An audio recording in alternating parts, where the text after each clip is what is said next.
Ganga music की प्रस्तुति actress अर्चना भारती। हमारा संपर्क सूत्र है 9958615053।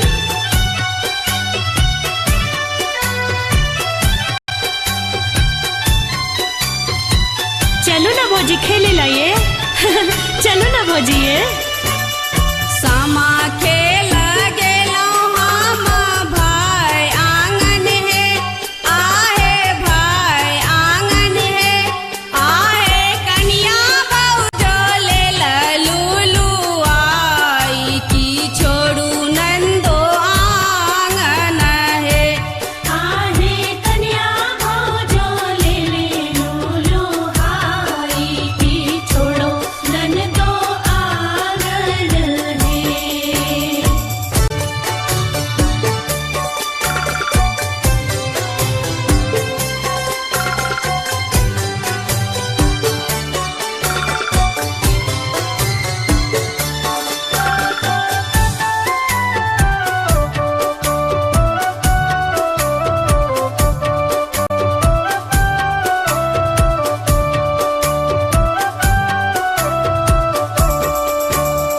जानू लूलू अब ताहूँ कन्या भौजो है तो है कन्या भौजो है आहे जाबे रहते माई बाप की राज तबे सामा खेलब है आहे जाबे रहतई माई बाप के राज ताबे सामा खेलब है।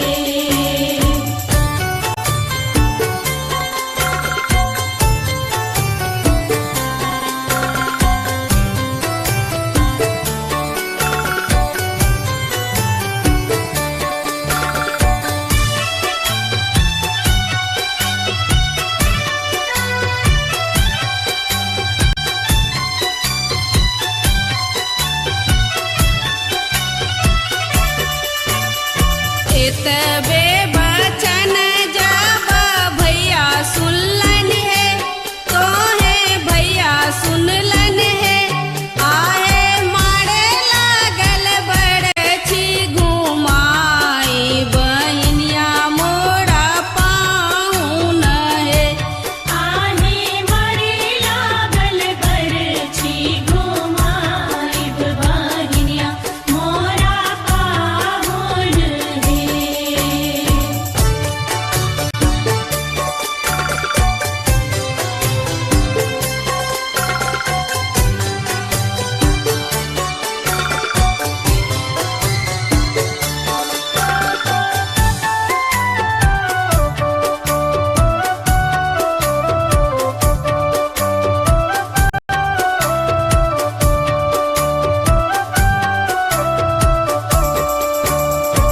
एतबे बचन जब भौजो सुनलन है आहे भौजो सुनलन है आहे कर लगलन आदर मान ननद हमर पाहुन है आहे करे लगलन आदर मान ननद हमर पाहुन है। सामा खेला गेलो हम भाई आंगन है आहे भाई आंगन है आहे कन्या बहुजो ले ललूलू आई की छोड़ू नंदो आंगन है आहे कन्या भौजो ले लूलू आई की छोड़ो ननदो आंगन है आहे कन्या भौजो ले लूलू आई की छोड़ो ननदो आंगन है।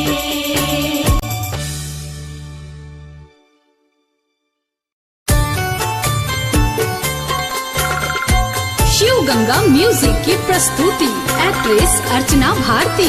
हमारा संपर्क सूत्र है 9958615053।